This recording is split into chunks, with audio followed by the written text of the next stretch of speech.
Hello, everybody. Welcome to Data to Dollars Roundtable. Today, we're going to be talking about go-to-market data checklist. What are the things you should know about as you think about your go-to-market strategy in a scaling organization, a B2B scaling organization? What are the things you should be thinking about from a data perspective? So with me today, we have some amazing people, Eric Rodriguez, Mike Eckhoff, and Janine Block.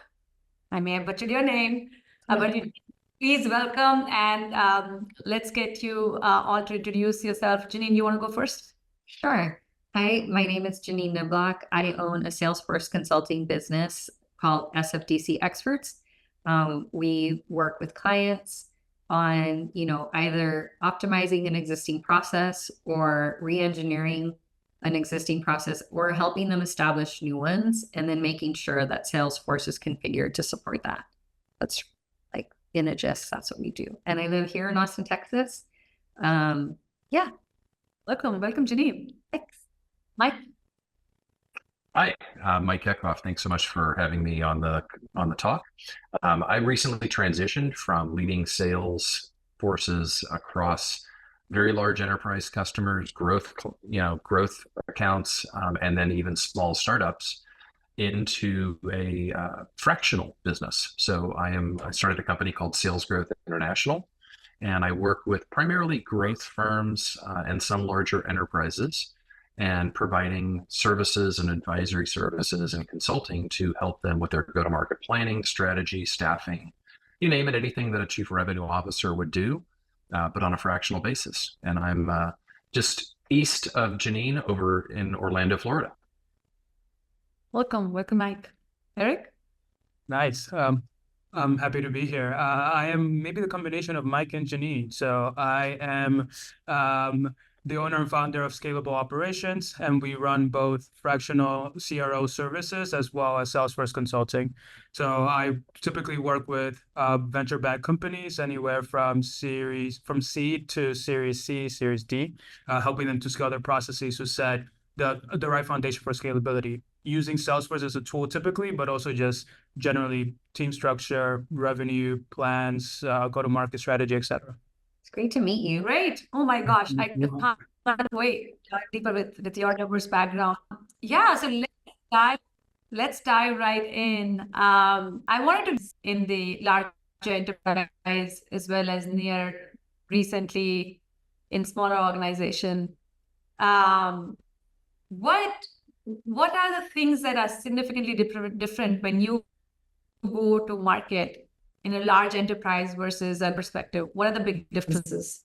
Well, I'll jump in. So maybe since I kind of transitioned about 10 years ago from the large enterprise, working with companies like AT&T and Hewlett Packard, all in the enterprise business to business software space, I transitioned into much smaller companies that were either in the startup or growth phase. And I think there's a fundamental difference in how you're approaching a go-to-market strategy in that large enterprise space, which is primarily focused on account coverage. You'll typically have multiple products, and you're looking at how do we, one, ensure that we've got the right people that are supporting those large strategic accounts, that we've got a partner network in place that's covering the smaller accounts that may not be as revenue impactful, but also that we've got the right skills to get a high share of wallet within that account. And so in the enterprise space, that's one of the things I always look at is you talk about the white space or the green space, the white space being opportunities within the existing customers where they may not be using a product that you sell, or green space being new accounts and new opportunities out there. So in many cases, it's a coverage approach. In the growth world, many times it's much more about awareness, right? If you're following a PLG strategy, it's getting that access to an account and breaking into an account. Many times you're very single product focused in the early stage. And when you're focused on that single product, you're doing much more of a rinse and repeat or a land and expand type model where you're trying to break into that account and then grow within the account, but not necessarily focused on covering every aspect of that customer. I think those are some great points, Mike. I think that for seed stage companies that I work with, for example, it's a lot of trial and error, right? You're trying to find the specific customer that you're going after. You're making sure that you have the right strategy as to how you're going to penetrate those customers, like Mike mentioned.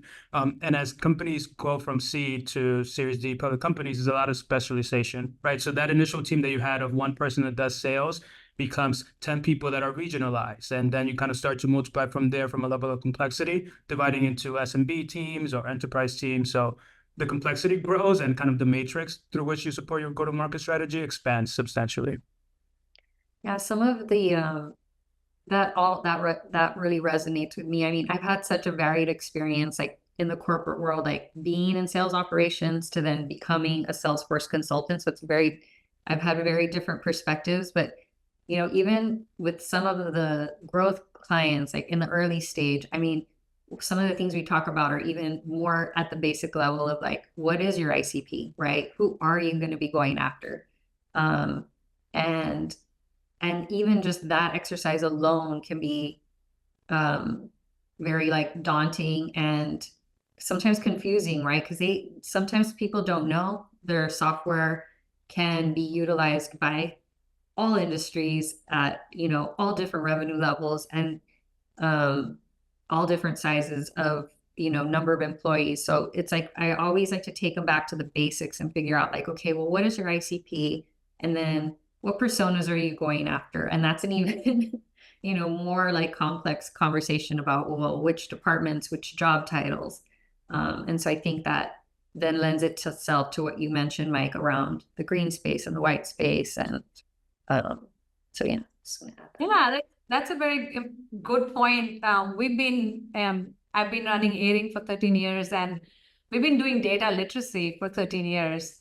And so if you Google data literacy, you'll see my article somewhere in some MIT Sloan or somewhere. So having had that much depth, still we are repositioning. We have just actually right now, as we speak, going through this process of figuring out who our ICP is, persona is, value. What is that value prop? What is the value prop? And all of that, 13 years into the business, because the market has changed, and how what was called data literacy. When we started 13 years ago, there was no word as data literacy. So the new word has come, and then as soon as the new word comes in, what people attach to it, and now. In terms of what our core offering was, and now what market understands as data literacy and what they're ready to pay, all of that changes. So this groundwork of before you can even begin your go-to-market strategy should have maybe some redo fourth time, which is our fourth attempt at doing this in 13 years. Like, who's our ICP? What's the persona? What's the value prop? What's the pain point now we're solving? What are they ready to pay for? Who's the buyer? Who's the user? Like all of that process has to be almost done again. Let me go to you, Eric, and ask what are the things in terms of data checklist? Since you're straddling the two sides as well, both as a will execute it as well as will help you strategize it. What are the most important metrics you think about, and from a B2B perspective in a growth stage company? I'll start very basic. And the very first thing that I ask my clients is, do you have a funnel? Do you understand what your funnel looks like, right? And that sounds extremely basic, but people typically have stages that are actually not a funnel that goes like this. And I always do this. Does your funnel do this? Because if it doesn't, then I don't know what your conversion rates look like from one stage to another. And then, so you'll find typically that they don't have a funnel, they'll have this, and you're like, I can't help you with this, right? Like we need to start over again and understand how you're going to segment your data in a way that I could see conversion rates between stages. And then where do you visualize your data? Because typically what happens is that they don't actually have real-time data. So they don't know where the fall-offs are happening between stages. So it's in a Google Sheet that somebody updates randomly. You might not have all the data sets. So we have to go back to the drawing board and ensure that they have the data. For me, it'll be typically in Salesforce, where we can then pull reports to understand what the funnel looks like and reiterate from there. Salesforce is not the only solution, right? Like data visualization is massive and really complex, and Salesforce could only do so much. But that to me is basics that a company needs to have in place. And I would say that starts really once you found product market fit and you are your 10th customer, you really need to start understanding what your funnel looks like so that you could understand where you have issues and tweak them from there. A great point. You don't want this. You want this. Anything you want to add, Janine, Mike? I'll just say, I think, Eric, you hit a key point, which was around the idea of product market fit. I'm a huge advocate of Jeffrey Moore's crossing the chasm around product design. And, 40 years later, it's still as applicable today as when it was originally published. And what I think many early stage companies miss is that the chasm is not just between early adopters and early majority. There's also a chasm between the innovators and the early adopters. And every time you cross one of those stages, your approach, your metrics, your plans, everything has to be reevaluated to effectively operate in that next stage. And I've seen far too many companies who get to 10 customers, think they have product market fit, go off and hire a bunch of salespeople and a chief revenue officer, and then burn through the available capital so fast that they're either out of business or going to get money in a down round. So what happened there? So what typically happens there, Mike? What was it that was not understood? Well, I mean, if you think about those early stage customers, right? Typically, the people who are going, especially if it's a new product innovation or it's a new category or a new approach to a market, the people that buy in the first 10 customers are typically friends and family, right? They're contacts that you've had from previous companies. They're contacts that you've gotten through an investor. If you're a seed round, I was actually having a consultation with a founder, serial entrepreneur who just got their seed round of funding. They've got 12 months of burn right now. They're looking at how many customers they need to get to the point of they actually did pre-seed funding. So they have to get to seed. And we're talking about getting, how do you get to those 3 to 5 customers? And they were asking about ideas to go find new prospects. And my advice to them was don't try to find new prospects at this point. Focus on the prospects that you have, get those customers in, even if it's at a low cost, learn from those customers, not just your development partners, but your early stage customers, and ensure that they're happy. Ensure that you're solving a problem that's real and it's something that they're willing to pay for and that they're willing to continue paying for it. Because just because you get 10 customers on a 1-year contract doesn't mean they're going to stay. Yeah. So what you're saying, Mike, is that the 10 customers are often it's not a threshold of you've gotten a PLG or you've gotten a product market fit, that there might be obviously your friends and supporters and all of that happening. And it's the renewal that is going to reflect whether you truly have something of value and sort of building from there. And this again, both for you, Mike, as well as Janine, jump in. What metrics do the companies who are at this stage of figuring out what metrics they should be focusing on, what metrics they should be looking at to support their work and saying, are we there? Such a good question.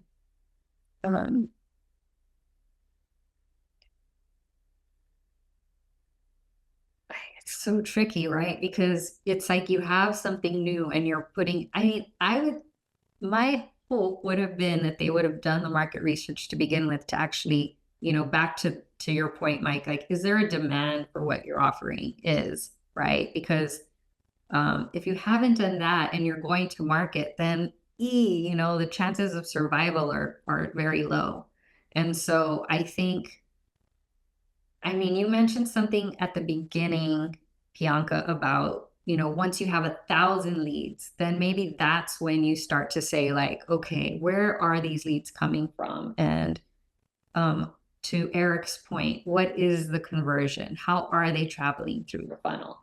And then, the whole point is in this go-to-market cycle is you attract these people, but then you have to retain them. And then are they going to buy again? And so I think, I don't even know if I answered your question, but I think it's definitely more than 10.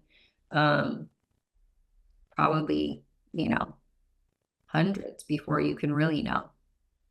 I think there really needs to be a top-down approach. And what I mean by that is that you need to know what your budget is that you're trying to hit, right? So if you raise $10 million, how long is that going to last you? What do you need to do by what point to be able to reach success, right? So if you have 10 million, maybe the first year, if you're being conservative enough and you're not burning through a lot of money, you could spend more time doing what Mike is mentioning, right? You could spend more time really honing your product and ensuring that you are getting that customer satisfaction and making whatever tweaks you need to before you go to market. But if you have 10 million and you're burning $1 million a month, then you don't really have that much time, and you probably shouldn't be burning $1 million a month in the first place, right? But you need to have your sales funnel be as effective as possible so that you're bringing in more revenue, and then that could extend your runway.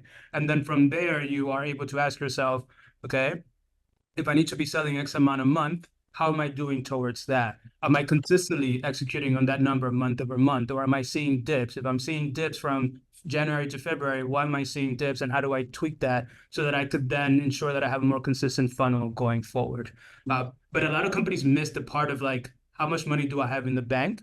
They just go into kind of treating the sales funnel in isolation, and you might not know if you're like in a very dangerous spot of having to like completely switch your processes if you're not paying attention to how much money's left in the bank.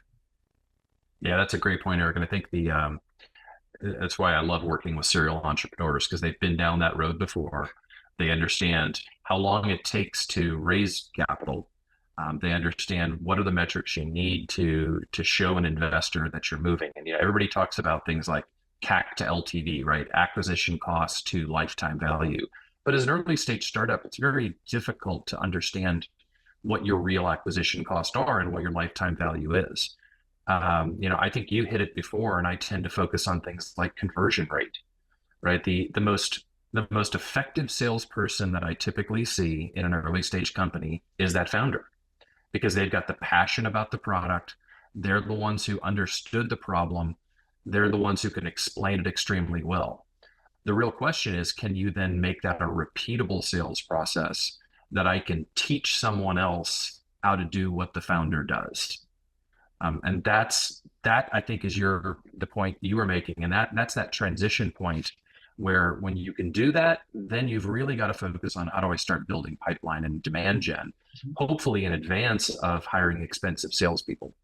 Yeah, I think that's it, and I think these points are really hitting home for me as you think about early stage, pre-seed, seed. Let's assume the company is in Series A or onwards, B onwards, 1,000 leads coming in. What are the big challenges you see as the companies are at that stage? What are the challenges they are getting, which is really handicapping them as they have 1,000 leads coming in, they have salespeople. What are the big challenges at that stage in terms of go-to-market and scaling and efficiency and growth? And how can how is data helping them or hindering them or coming in the way? I would say from my experience, I've joined Series A, Series B companies. The biggest issue from that perspective is not having visibility into the data. Right? Like, you would be surprised as to how many of these companies you go into and they're like, I don't actually know what's happening, or our data is a mess, so we just kind of do what we do. And you don't know if you actually are driving an impact or not. And a lot of these companies don't actually even have like monthly sales goals that they're targeting, right? So like they're still in the process of understanding like how those goals should be structured. So I would say the biggest issue is flying blind and not placing enough of a premium or value on having that data available to make data-informed decisions or data-driven decisions. And how should they solve for it? How should they not fly blind? Having your funnel in place and having your data structure in place to then get that first level of visibility, right? Like, a lot of the time you take a step back and say, okay, let's spend the next like 4 weeks putting that funnel in place and then proceeding with making our sales process better. And a lot of companies are just kind of running without taking that step back to have that foundation in place, at least from my experience. Yeah, so like have the funnel in. I mean, they all have some kind of, if they're more than one salesperson, they have some kind of CRM system. Let's go to Salesforce, because that's, since you're I would hope so, Priyanka, but you'd be surprised. Right? I know, it's so true. And even if they do, what I've seen is then they're pumping data in and it's not in any, it's not configured yet. And so then, maybe they have a BDR or two before that data gets to the AE, but then they don't even have, you really need to have your sales, the funnel definitely, but also your lead process. What are your statuses? Who is going to move the lead through the qualification process? And how are you going to report on that? And so it's really, I always like to go back to the basics. And so, pump the data into some CRM. It doesn't have to be fancy and it doesn't have to be a huge complex process, but just enough in place to be able to give people the visibility so they can make those calls and take those leads through the qualification. But another point, based on what you said, Janine, is what does it mean to be qualified? Right. And can you actually, like, in 5 pieces of information, tell me whether somebody is qualified or not, as opposed to I feel like this person is qualified? There's a lot of feeling at this stage of a company, right, where different AEs are doing different things, and you want to be able to structure that data to then be able to pull information that is actually helpful to you and understand where things are breaking down. Okay, so let's say they have the CRM in place, they have the lead process, they have the funnel, and they have their qualification well defined. So bingo, they have it magically. It's in their Salesforce. What are the opportunities now that they have things in Salesforce or any other CRM, and they each of these CRMs actually gives you access to a funnel visually. They have reports and whatever you have configured is available. What are the opportunities there? What are the challenges there? I think first, Bianca, I want to find that company because I've never seen that. I think that's a unicorn. That is certainly an ideal state, but in reality, even if you do achieve that, 3 months from now, it's probably different. And that's the challenge in today's dynamic environment. I think Eric and Janine said it both very well, which is, in these growth companies, you've got to be honest about what those metrics are. You've got to be honest about your opportunities. And I think that, in sales, we say a lot of account executives have happy ears, and they hear somebody who's, expressing an interest, they're willing to take a phone call. And so that's a highly qualified opportunity. And in reality, it's not. And unfortunately, that optimism, that blind optimism goes through sales leadership, through CROs, all the way to the board. And you present these amazing, forecasts. We've got hundreds of opportunities and we're going to get all these closed. But yet, as an industry, we're happy to have a 30% close rate from qualified opportunity. Mm-hmm. And we're happy if we've got a 5 to 10% conversion rate from a marketing qualified lead to an opportunity. We shouldn't be in a position where we're talking to hundreds or thousands of companies to get 1 or 2 deals. But that's the reality in the industry. And I think it comes back to Eric's points about really understanding what a qualified opportunity is. And I think we, in general, do a pretty poor job of it. So to me, that's the biggest opportunity, is how, even at a large enterprise, how do you continually reevaluate your qualification criteria so that your expensive sales team is focused on the best opportunities, the ones that at a very early stage, I know if I do the right things, this deal is going to close. It's going to close in a time frame that fits my forecast. Yep. So reevaluate qualification and also sometimes reevaluate your funnel itself, because now you have, for a certain ICP, they need more handholding, and you inserted one more touch point with maybe you inserted a sandbox in there, like trial or something. But your process is still the old one. So it's what I'm hearing from you, Mike, and others, is that this process of lead process as well as qualification is not set in stone. It's a constantly evolving, and it needs a revisit every 3 months, just kind of like an MBR review or quarterly business review. You need to have a quarterly review of your qualification and your lead process to see, is it accurately reflecting what we are truly doing? Is it capturing every lead flowing through, so there's not leaks happening and we don't even have visibility to them, as well as it's going all the way through. It's not dropping them at some point and like, okay, after this point, we don't know. Once the AE picks up, we don't know what happens to them. is so this is kind of my take home from here.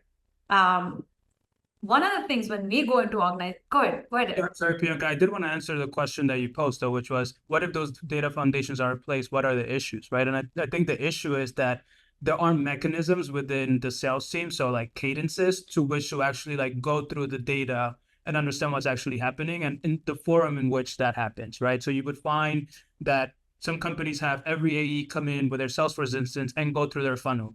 And every single AE goes through the funnel in whatever way they please, right? So they're like, well, actually, what I care about is this. And then you have this like completely out of whack meeting that just gets derailed by one AE that's really enthusiastic and takes up the entire hour, right? You need the proper dashboards in place to be able to understand what are the metrics that we actually care about. And the other issue sometimes is that you have too much data. So all of a sudden, the team is talking about 500 different metrics and nobody knows what's what because you don't actually know what you care about, right? And I think, especially as you're starting out early, keeping it as basic as possible. And I think Mike alluded to this, right? Is like, what is your conversion rate? How healthy is your funnel? And how do you define that? Suffices. The more data you add, the more confused the team is going to get and the more complicated that it's going to be to understand what success looks like. That's a really good point, Eric, that, this standardization of the metrics and initially, like you said, like everybody's kind of presenting their own, and then you have an apple and an orange or an apple and a watermelon. You can't compare who's doing better, and they're all almost reporting back onto their own performance. Yep. Whereas you need to have a standard way of like, hey, how's your team? Sales team performance is a big deal because their incentives depend on it. Can we standardize that process? And can we have a third party reporting into the sales team performance versus each individual salesperson? And that's a really, really good point. Also, what you brought about, which is too many metrics. Yeah. I see this all the time. It's people think more is good, but actually more is not necessarily good. The right metrics is better than I got to add, another visibility to another thing. And Salesforce and many others, nothing against Salesforce, but they are such powerful tool. You can instrument everything. Yep. And lo and behold, before you know, we have clients who have 200 objects in Salesforce. Totally. Yeah. But really, what's relevant here? And then by the time we come in, usually when we are coming into organization, their pain point is, hey, listen, I have data in Salesforce and HubSpot in the ERP system and Amplitude and 5 other places. And nothing is matching. Salesforce is saying, from Salesforce, we see this much conversion, this much revenue. ERP is not confirming that. And, like the Salesforce lead-in is not matching what's there in HubSpot. So when we're coming in, it's like not only too much data, nothing matches. Right? Mm-hmm. And so at that point, even though the company has gone through that process when they were not flying blind, when it was only Salesforce, now they are back to flying blind because it's too much. Exactly. And we have 200 objects in Salesforce, and it's just too much to handle. Any perspectives? And I have obviously a perspective on that, as you would imagine, but I would love to hear from you all what you think at that stage. What's going on? What's the solve? What are the challenges? What are the solves? I mean, I think you kind of mentioned it. It's like I love this this term paralysis analysis, right? I think, or is it analysis paralysis? Right? I mean, I've seen it too many times where I always ask the client, like, tell me your top 5 metrics that you need to measure and that you need to report back to the board and your investors on, right? Because if you start with that, then you can kind of reverse engineer into your systems and make sure you're capturing that data along the way. Anything else is noise. And so try to reduce that, right? And try not to plug in a lot of different tools to do different things, because I've seen that also happen. I feel like the pendulum swung way to the tech tool side. So put in, systems to listen to calls, put in systems to do the cadences, all these different things. And then who's policing it? So. Yeah, I think that the policing is a key point. And, for years we had sales operations, we had marketing operations. Now it's revenue operations. And first of all, that's the right answer, right? Because there should be one person focused on managing the entire revenue life cycle, from marketing, through sales, through customer success. And I always tell my RevOps team, or anyone that I'm working with, that each individual in the chain, whether it be a frontline account executive, a first or second line manager, VP, head of marketing, head of customer, it doesn't matter. They should each have 3, maybe 4 metrics that they look at every day and that are actionable. And if I don't have some action that I take associated with that metric, then it's a worthless metric or a vanity metric. And I don't care to see it. I don't need to. What's more interesting to me at a CRO level are the changes in trend lines. So if my average sales cycle is growing longer, I want to know why, right? Those are things. And that's what revenue operations is all about. I will add that there are some incredible new tools, and we talk about tools sprawl all the time, but there are some incredible new tools now that are using AI to solve some of these problems. And you probably don't want me to mention them by name, but we can talk about them afterwards. One that I know of where they're actually taking the data from the calls, they're taking the call transcriptions, using AI to interpret that, and then highlighting in the sales cycle the point in the call where a customer actually talked about they want to know about the price, or they want to know about the contract terms. So starting to take a lot of that ambiguity that Eric talked about, or that gut feeling that we know this rep is always sandbagging, so we're going to inflate their forecast. We know this rep always overcompensates, so we're going to change. They're starting to give us that, objective evidence of what our sales cycle really looks like and what are the key criteria within the sales cycle. And so that to me is something that's pretty game changing that's happening in the industry right now. Makes sense. I built my first AI model in 2002. So, and obviously at that point, what would take 6 hours for one run, and 100 of those runs created one matrix from which you calculated a closing local minima done by hand. We have so arrived with these tools which can be leveraged.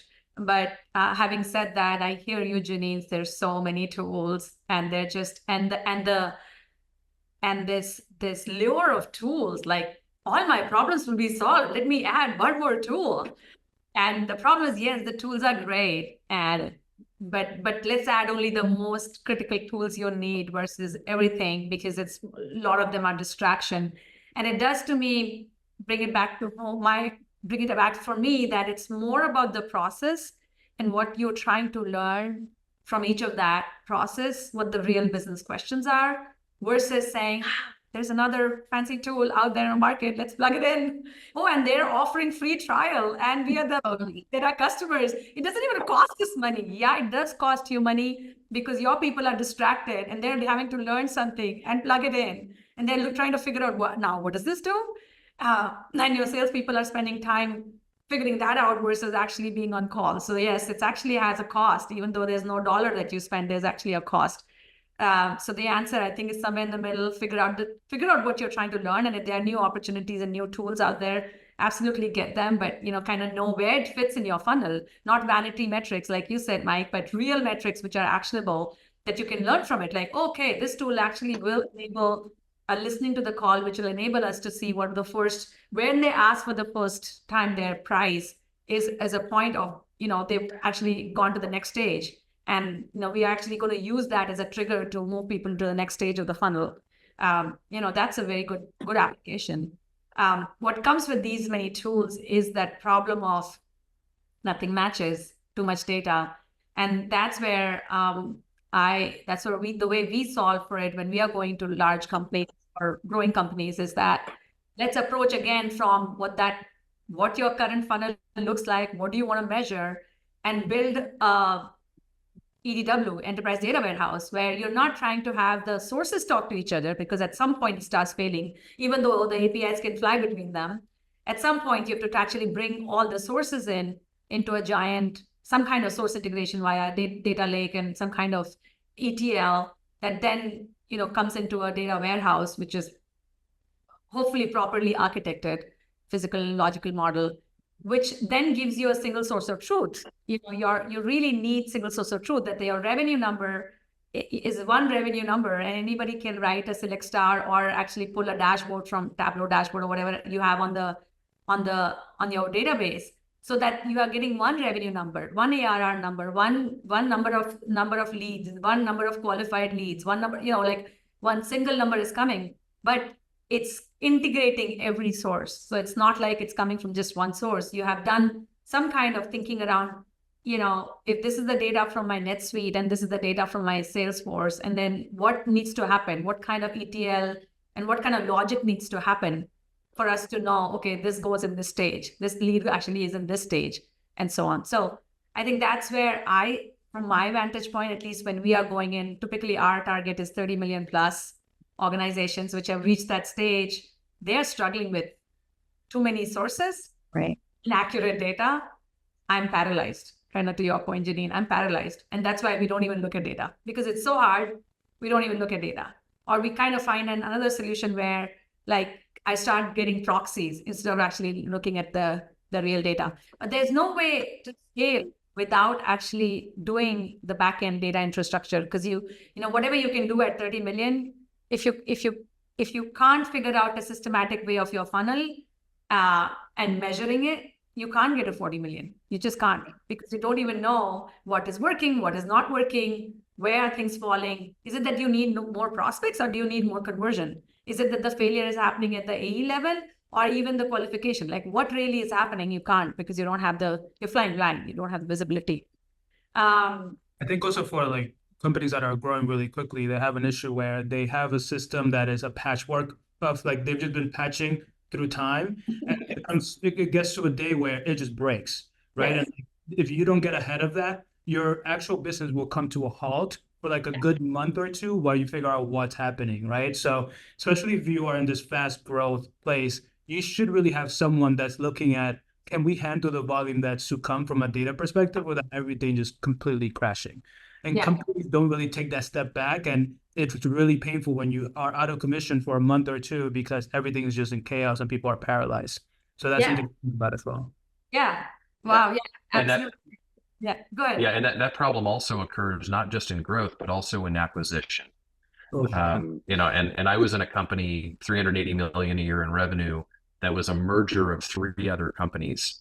And we had over 20 people in our sales operations team. And sometimes it would take 4 days to get a price quote because none of the systems talked to each other. Everything was completely disparate. And it was incredibly difficult. So especially in the M&A world, as you're talking about these growth companies, you got to think about how do you operate when you make those changes. Yeah, and operate. Sometimes they're able to do the operation in the top, like, oh, let's take salespeople. And we have these clients all the time. Like, for example, one of the clients, the acquisition happened 2 years ago. They were comfortably able to integrate, like, let's put product people here, salespeople. They integrate on the business side, but on the back end business, on the data side, 2 systems saying 2 different numbers. And suddenly they acquired to actually merge the 2 data and 2 tools or a product in some ways. Now they have done that, yet the backend measurement and data infrastructure is still 2 parallel systems, and they're afraid to touch any one of them. Right. And they're like reporting 2 different numbers, and which cannot. So not only the front people processes, business processes need to integrate, the backend data systems, one of them has to die. It's a hard truth. It's very sad to kill one of them, but one die, or both of them has to die, and new system has to emerge, which is feeding in from both. But unless you kill one, if you have parallel sources of truth, it's not a source of truth, because it's not going to match. It's just going to create heartburn, more conflict between people, because they're not going to agree on numbers. So you're creating conflict unnecessarily. So killing old systems is as important as spawning new systems. Well, between the 4 of us, we can go on for hours, but what I want to do is kind of bring this to close. I would love to know from each of you what your takeaway is, sort of summarizing what you're taking away, or what you were wanting to share, the key takeaways from this call with the audience. Who wants to go first? I think you just did. I mean, my key takeaways are you have to look, how we started, which is where are you in, what stage of growth are you in? And then from there, that'll kind of dictate like what is important to you at that point in time, and then what you need to care about as you continue to grow.